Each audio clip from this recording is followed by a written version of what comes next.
내년도 예산안이 지각 처리되는 와중에도 밀실, 쪽지 예산이 역대급으로 편성된 것으로 드러났습니다. 거대 양당의 실세 의원들을 중심으로 1,000억 원 이상이 들었습니다. 국회의원 세비 인상 반대 청원이 나올 법합니다. 네, 한국당 원내대표 선거가 11일로 확정된 가운데 나경원, 김학용 후보의 2파전으로 압축됐습니다. 한민수 전 국민일보 정치부장, 정태근 전 새누리당 의원과 함께 정치권 이슈 짚어보겠습니다. 네, 안녕하십니까. 예. 지난 주말 국회 참 어수선했습니다. 과정도 과정이지만요. 예산안 처리 결과를 까놓고 보니 또 만만치 않은 후폭풍이 지금 있는 것 같습니다. 특히 이제 실세 의원들 중심으로 해서 쪽지, 밀실 예산이 많이 반영이 된 걸로 지역구 예산이 이렇게 지금 드러나고 있지 않습니까? 이 부분 어떻게 좀 봐야 되겠습니까, 부장님? 제 주변에서도요. 예. 나오는 얘기들이 역시 뭐 혹시나 했더니 역시나다 이런 반응들이 나오는데 쪽지 예산이 뭐 올해만 된 건 그런 건 아닙니다. 근데 지금 이게 국민들이 청원까지 할 정도로 좀 화를 내시고 분노하는 이유는 이른바 국민 분노 3종 세트가 한꺼번에 이루어져 버렸어요. 첫 번째는 밀실 쪽지 예산. 이게 뭐 지금 건수는 뭐 지난 정권보다 좀 줄었다고 하지만 액수도 늘었다는 거 아닙니까? 늘었고 이 쪽지 예산이라는 게 그런 겁니다. 정상적으로 진행이 안 된 것들이에요. 상임이나 예결산 특위나 논의 안 되다가 그러다 보니 이른바 쪽지를 아무나 건넬 수는 없죠. 저기 뭐 무명의 조선 의원이 쪽지 준다고 누가 받아보겠습니까? 결국 그러다 보니까 나오는 거 보면은 뭐 국회의장이랄지 여야 대표랄지 그 지역구 예산을 땁니다.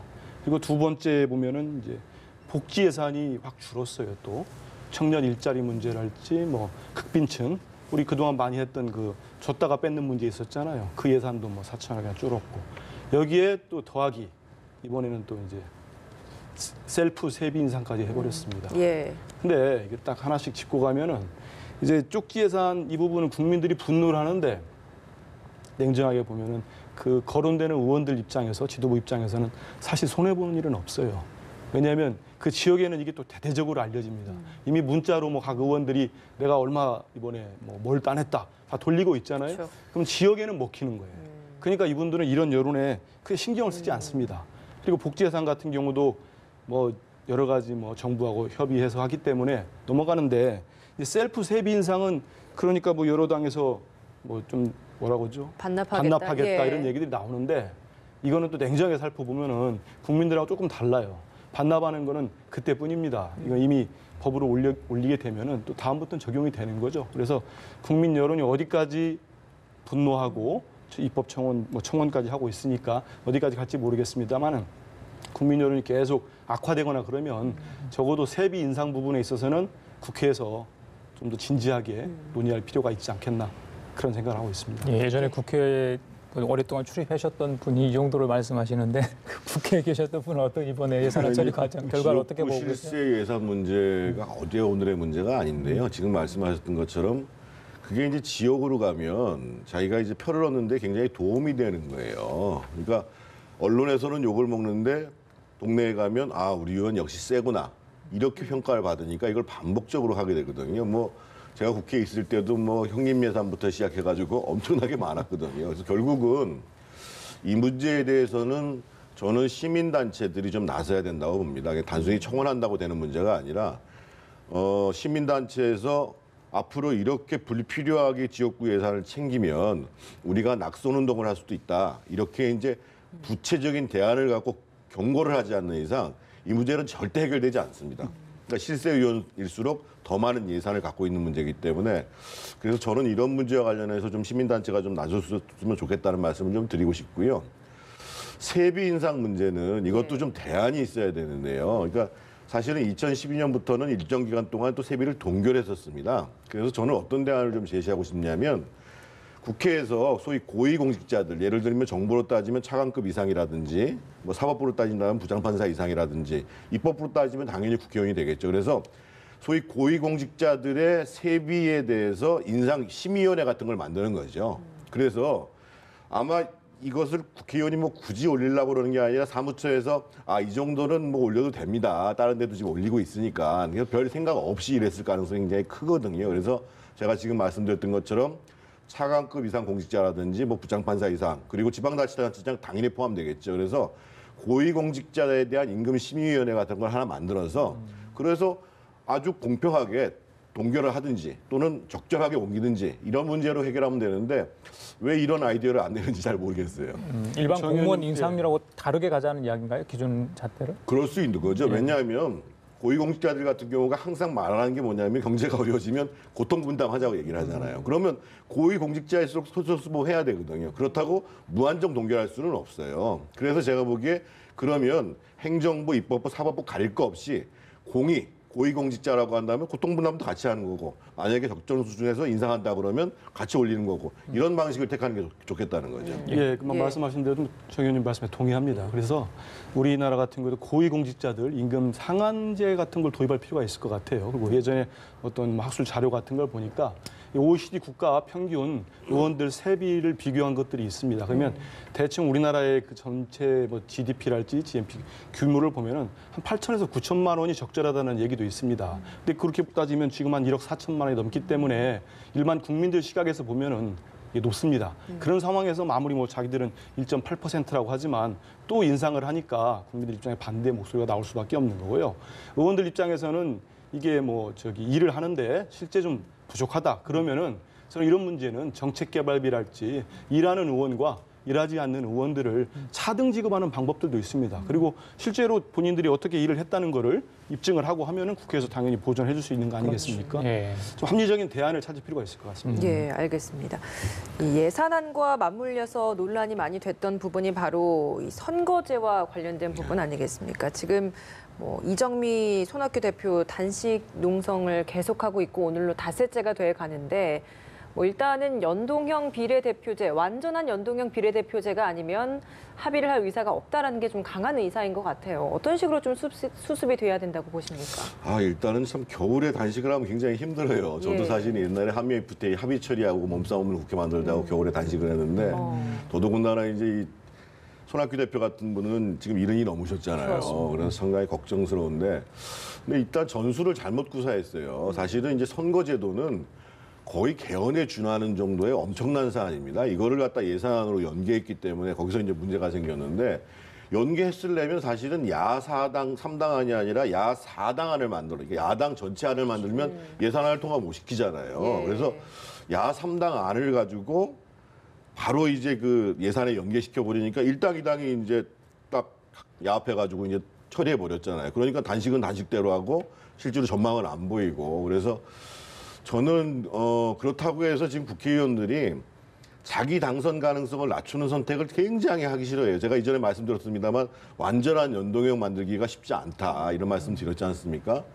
그래서 일단은 그 1당 2당에서 예를 들면 지금 크게 쟁점이 국회의원 수를 지금 늘릴 것인가 말 것인가, 연동형을 어느 정도 적용할 것인가, 또는 이 비례대표 그러니까 중대선거구제를 도입할 것인가 말 것인가 몇 가지로 갈라져 있거든요. 그래서 한두 가지라도 그 저분들의 의견을 반영한 완전히 동의해 줄 수는 없지만 그거에 대한 안을 갖고 빨리 가서 이제 단식 멈추고 우리 정개특위 연장해 가지고 계속 논의하자 이렇게 가야죠. 근데 저렇게 이 한겨울에 특히 또 어제 그제는 엄청 추웠잖아요. 예, 그래서 저 상황을 계속 방치해서는 제가 보기에는 좀 곤란한 것 같습니다. 예, 국회 로텐도홀에서 계속해서 단식 농성을 하고 있는데 손학규 대표 마침 오늘이 또 이제 취임 100일이더라고요, 지도부가. 그런데 지금 이제 한 11시 정도에 취임 또 기자간담회를 본인이 또 하겠다고 이렇게 하신 것 같아요. 박지원 의원도 그랬지만 손학규 대표 고집이 굉장히 세다. 그래서 계속해서 단식을 할 거다, 이어갈 거다 이렇게 지금 하고 있거든요. 어떻게 보십니까? 이 단식만은 좀 풀어야 된다 이런 이야기가 이제 야당 쪽에서 나오는데 뭐 대안이 있겠습니까? 사실 손 대표 지금 하시는 게 상당히 힘들 겁니다. 힘든데 좀 전에 얘기 나왔지만은 이 지금 선거구제 문제가 국민들 입장에서 볼 때는 잘 먹고 사는 문제가 아닙니다. 지금 용어도 어려워요. 우리 정도나 이해를 하는 거지. 연동형하고 연동형 내에도 또 권역별이 있는 거고요. 기존이 병립형이고 하기 때문에 이걸 국민들이 야, 이 문제가 지금 정말 예산안도 걸려 있고 단식을 들어갈 정도의 엄중한 문제다. 이런 인식이 아직까지는 거기까지 오지 않았습니다. 그렇기 때문에 전략적으로 또 당내에서 또 이게 예산하고 연동시킬 문제냐에 대한 손 대표의 또 비판 여론이 있어요. 그래서 오늘 100일 이제 기자회견을 하시는데 손 대표 입장에서는 상당히 당내외 상황이 여의치가 않습니다. 또 당 안에 뭐 자유한국당 원내대표 경선이 끝나면은 그쪽 당으로 가겠다는 공공연하게 밝힌 분도 있지 않습니까? 그래서 손 대표 입장에 되게 어려운 예, 상황인데 그렇다고 해서 지금 분명히 단식을 풀어야 되는데 이 양당, 거대 양당이 이 선거구제 문제, 이른바 야 3당이 주장하는 100% 연동형을 받기는 상당히 어렵습니다. 왜냐하면 정개특위에 3개안이 올라가 있어요. 올라가 있는데 뭐 지역구 200 플러스 200 더하기 뭐 비례대표 100도 있고 3개가 있고 정수를 300으로 놓은 게 1, 2안이고요. 또 세 번째 안이라고 할 수 있는 거는 정수를 한 30석 늘리는 안이 있습니다. 근데 이거는 참 넘기가 힘든 게 정수를 늘리려면 국민들 설득해야 됩니다. 근데 국민들이 지금 셀프 세비 인상부터 이런 여론에서 선거구제에서 의원 늘리겠다면 선택 정해질 국민들이 얼마나 되겠습니까? 예. 그리고 지역을 줄이는 문제는 각 지역 의원들의 반발에 물론이고 거기에 더해서 줄어들게 되면은 역시 지방과 그 도시보다는 농촌에서 줄 수밖에 없습니다. 그러면 의원들의 등가성 문제, 표의 등가성 문제랄지 가치의 문제랄지 아주 복잡한 문제거든요. 그리고 정개특위에 이 세안이 있기 때문에 이 세안의 핵심은 뭐냐면 연동형을 도입하더라도 권역별 비례대표제를 하겠다는 겁니다. 근데 야3당은 100%를 약속하라는 거거든요. 그렇기 때문에 물론 또 뭐 극적인 변화가 정치에서 없으라는 보장은 없습니다만은 그러지 않으면 더불어민주당과 자유한국당이 쉽게 이걸 받아들여서 야3당 요구를 수용하기에는 현실적으로 지금 현재로서는 좀 어렵지 않겠나 이렇게 보입니다. 예, 오늘 11시에 또 기자 간담회를 갖는다고 하니까 좀 어떤 이야기를 할지 좀 더 지켜보도록 하겠습니다.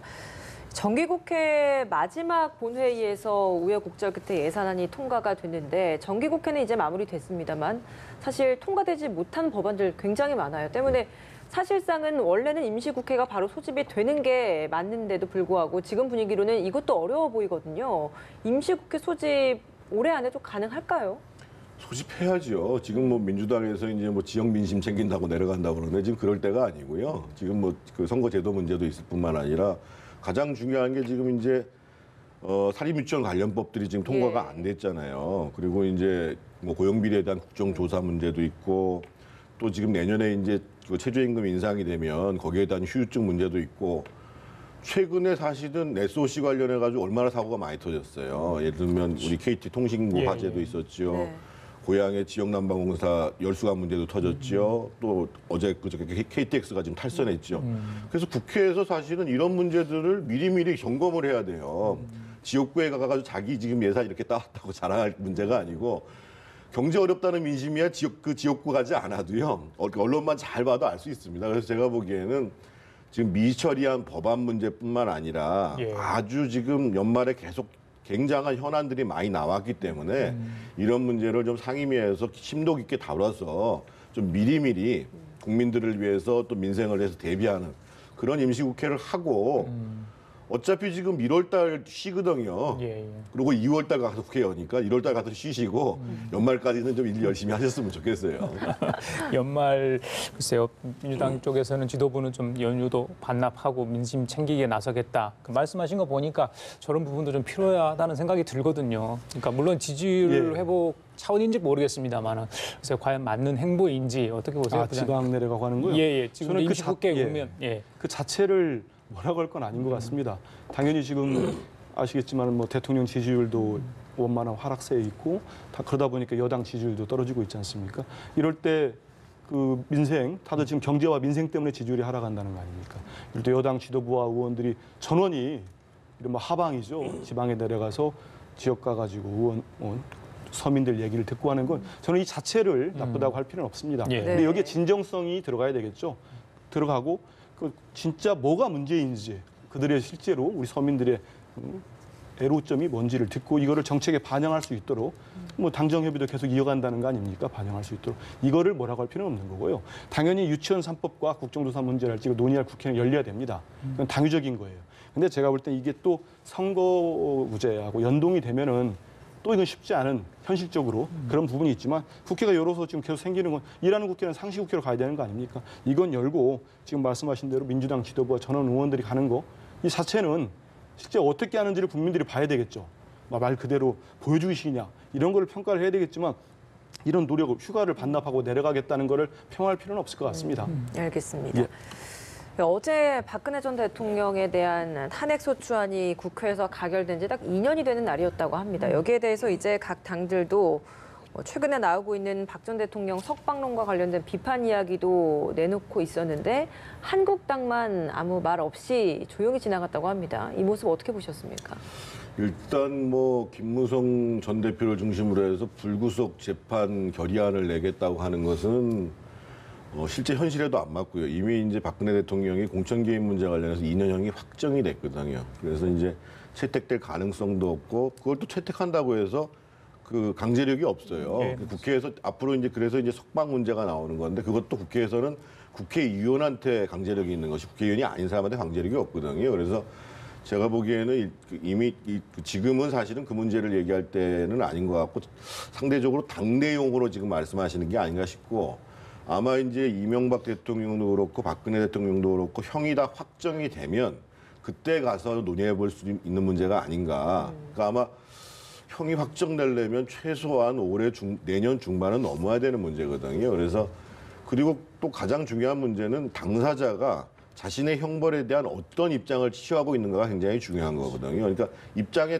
변호 전화가 없는데 사면을 하자. 이것도 사실은 국민 정서에는 안 맞는 문제예요. 그래서 이미 형이 확정되는 문제, 또 당사자가 이제 어떤 입장을 갖고 있는가, 뭐 이런 등등의 문제가 같이 고려돼야 된다고 생각합니다. 예, 마저 여쭤볼게요. 네. 같이 대답을 좀 해주세요. 알겠습니다. 어제 자유한국당에서 논평을 내지 않으면 입장 정리가 안 됐을 겁니다. 왜냐하면 그리고 내일 바로 원내대표 경선이 있어요. 예, 그렇죠. 어떤 입장을 내더라도 영향을 미칠 수도 있고요. 국민들이나 지지자들한테 어떤 시그널을, 신호를 줄 겁니다. 근데 말씀 조금에 나왔지만은 내년 4월 뭐 정치권에서 뭐 석방이라고 하나요? 뭐 지금 구속 만기가 오니까. 근데 이거 2년형이 확정된 게 있기 때문에 법무부에서 하는 겁니다. 재판부도 예. 아니고. 그 계속 집행에 들어가 버리면은 뭐 나올 수도 없는데 저는 이 시점에서 이 정치권을 토대로 친박 신당이랄지 이런 예. 얘기들이 나오는 건 우리 정치의 후진성을 또 보여주는 거라 생각합니다. 이 국민들이 볼 때 일부 특정 뭐 지지 세력 빼고는 전반적으로 보면은 이 얼마나 사실 비상식적이잖아요. 2008년도에 친박 연대가 나올 때만 하더라도 그나마 지금 박근혜 전 대통령이 그 당시는 비주류로서 탄압받고 박해받는 뭐 어떤 이미지라도 있었습니다. 근데 지금 보십시오. 우리가 뭐 전직 대통령 중에 어찌됐든 간에 친 DJ 신당 만들자는 얘기 있었습니까? 친 YS 신당 있었습니까? 친노 신당? 친 MB 신당? 아무것도 없었어요. 근데 이제 와서 지금 또 친박 신당? 이거는 김병준 비대위원장 체제에서 이제 뭐 임기도 얼마 안 남았고 앞두고 이제 물갈이 얘기 나오니까 뭐 엄포용일 수도 있는 거고요. 아니면 실제로 당협위원장이 먼저 그 직을 놓게 되거나 물갈이게 되겠죠. 현역이 됐던 지역위원장들이 됐건 그러면은 이거를 명분으로 해서 다시 뭐 당을 만들어 보겠다고 하지만 저는 이런 퇴행적 시도는 결국은 실패할 수밖에 없다. 그리고 이거 자체를 우리 정치권에서 자꾸 거론하지 않았으면 좋겠습니다. 이거 할수록 국민들한테 도대체 뭐 하는 사람 이래놓고 세비 올린다고 하면 이거 말이 되겠습니까? 그래서 이런 얘기는 안 나오는 게 맞는 거고요. 그리고 이제는 박근혜 전 대통령도 자꾸 뭐 현실 정치로 끌어들이려고 하지 말고 예. 뭐 돌아다니면 몇십 명 모인다는 얘기도 안 했으면 좋겠습니다. 그 한국당 원내대표 경선 내일 있습니다. 부장님 말씀해 주셨는데 김학영 의원 그리고 나경원 의원 2파전으로 치러집니다. 4파전인 줄 알았더니 두 분이 네. 이 러닝메이트인 정책위 의장을 구하지 못했다고 그래요. 이렇게 인물난이 나오는 이유가 어디 있을까요? 그 이게 이례적인 건가요? 한국당이 조금 이게 원내대표 선거가 특이해요. 이 런닝메이트인 정책위장도 같이 등록해야 되는 문제가 생기거든요. 그러니까 이제 정책위장이 될 가능성이 있으면 런닝메이트를 할 텐데 나머지 두 분이 가능성이 없다고 보니까 런닝메이트를 안 하는 거죠. 근데 이번 선거를 저도 참 예측하기가 좀 어려운 게요. 그러니까 지금 이제 나경원 의원은 그 소위 친박 계열의 의원들한테 계속 이제 러브콜을 하고 그리고 이제 내년 전당대회 때 그 황총리 문제까지를 생각하면서 이제 세를 모으려고 하는 와중이고 또 이제 그 친화력이라든지 뭐 의원들 간에 있어서의 뭐 협상력, 포용력 이런 걸로 따지면 사실은 그 김학영 의원이 훨씬 뛰어나거든요. 그런데 김학영 의원이 이제 중립지대를 염두에 둬가지고 특히 이제 러닝메이트를 초선의 비례대표를 했거든요. 예, 예. KTI 출신이에요. 그 정치 경력이 많지 않은 분입니다. 그러니까 제가 보니까는 중립지대 그리고 이제 비례대표 의원들의 표를 상당히 의식한 선택이거든요. 그래서 저도 이게 참 예상하기가 쉽지 않습니다. 그래서 내일 실제로 현장에 가서 아마 현장에서도 마음이 바뀌는 의원들이 있을 거예요. 예. 왜냐하면 이게 이제 계보라는 거와 다르게 의원들 간의 친소 관계도 영향을 많이 미칩니다. 원내대표 이 경선 선거가 제일 어렵다면서요? 제일 어렵죠. 왜냐하면 이게 의원들은 자기 속내를 얘기 안 해요. 예. 그거 이 사람한테도 찍겠다고 그러고 저 사람한테도 찍겠다고 해서 표계산이 안 되거든요. 그래서 굉장히 사실은 저도 궁금합니다, 지금. 예, 알겠습니다. 예. 주제를 좀 바꿔보겠습니다. 윤장현 전 광주시장 이야기를 좀 해보고 싶은데요. 오늘 10시 전에 이제 검찰에 출석했습니다. 저희도 그 현장 연결을 해서 모습을 보여드렸는데 일단은 권양숙 여사 사칭범에게 4억 5천만 원을 건넨 혐의 그리고 그 사람의 자녀를 취업 청탁을 한 혐의 이런 것들을 받고 있는데 그동안 굉장히 좀 청렴한 이미지가 많았던 사람이었기 때문에 이걸 두고 다양한 해석들이 좀 나오고 있는 것 같아요. 어떤 의미라고 좀 보십니까? 저도 윤장현 전 시장님 뵌 적도 있습니다. 있는데 말씀하신 대로 되게 소탈하세요. 그리고 되게 그런 게 있어요. 정도 많으신 것 같더라고요. 아주 친하지는 않습니다. 근데 근래 들어 제가 볼 때는 아주 비상식적이고 도대체 이해할 수 없는 일이 벌어진 겁니다. 예. 그렇지 않습니까? 이 이른바 보이스피싱범에 광주광역시장이 돈을 뜯겼어요.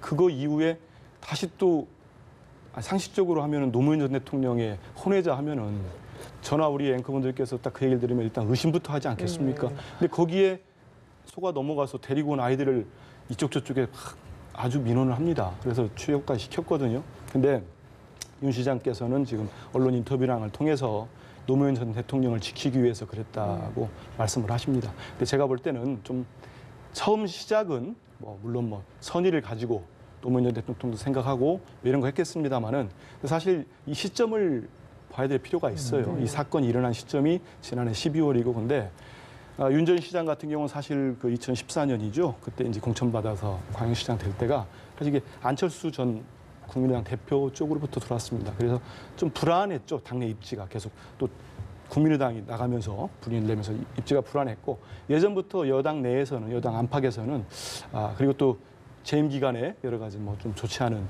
추문들 좀 있어가지고 다시 그 공천받기 쉽지 않지 않겠느냐 이런 얘기들이 실제 있었습니다. 예. 많이 들어왔고 그러다 보니까 경선에 제대로 치러지지도 못했죠. 그런 과정에서 또 지금까지 보도된 거 보니 사기꾼이 이 여자 사기꾼이 와서 시장님도 재선해야 될 텐데 이런 멘트를 했다고까지 나오지 않습니까? 그래서 속내는 제가 모르겠습니다만 일단 검찰이 수사를 제대로 하겠죠. 근데 그런 부분도 합리적으로 상식적으로 보면은 예. 영향을 좀 미치지 않았을까? 그분의 행동이나 이런 액션에 예. 대해서 취재 기자 이야기로는 광주 지역에 정말 윤 전 시장이 쉬인 것 같더라 이런 이야기까지 나오더라고요. 이 사건 핵심은 뭐라고 보십니까? 통상 사기 사건을 나중에 보면 황당하다고 생각하는데요. 예. 당사자가 궁지에 몰려 있으면은요.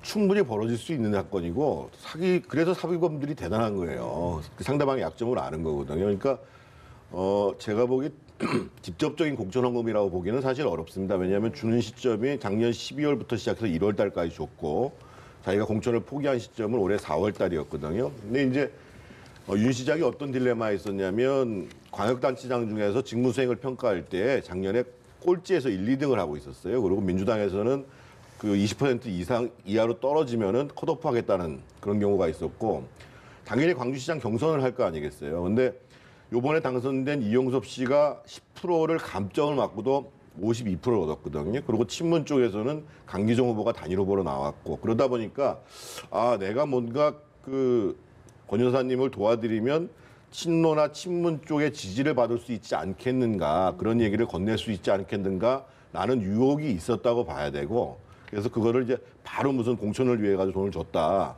이렇게 보기는 어려운데 근데 문제는 지금 사기범 김 씨에 대해서 지금 기소를 할 때 공직선거법 위반도 같이 기소를 했다는 점입니다. 그래서 제가 보기에는 그 문제와 관련해서도 일단 경찰이나 검찰 쪽에서는 충분히 혐의점을 두고 지금 보고 있기 때문에 피해자이긴 하지만 상당히 지금 심각한 상황에 있는 것은 분명한 것 같습니다. 알겠습니다. 공소시효가 13일까지인데 어떤 결론을 내릴지 모르겠어요. 지금까지 한민수 전 국민일보 정치부장, 정태근 전 새누리당 의원 두 분과 함께 얘기 나눠봤습니다. 말씀 잘 들었습니다. 고맙습니다. 감사합니다.